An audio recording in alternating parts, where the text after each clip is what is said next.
ACB వరకు municipal commissioner చిక్కారు. నంద్యాల జిల్లా Atmakur municipal commissioner L Ramesh Babu లంచం తీసుకుంటుండగా పట్టుబడ్డారు.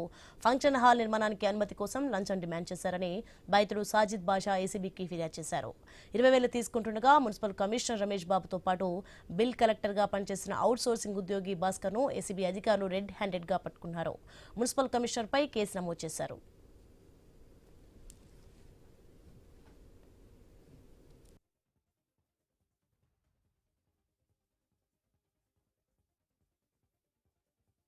సాజద్ అలీ ఇతను మాకు ఫిర్యాదుదారుడు. విఎల్టీ కోసం అప్లికేషన్ పెట్టుకుంటే ఆ అప్లికేషన్ అప్రూవ్ చేయడానికి కోసము 20,000 రూపాయలు లంచం డిమాండ్ చేస్తున్నాడు అని చెప్పి మాకు ఫిర్యాదు వచ్చింది.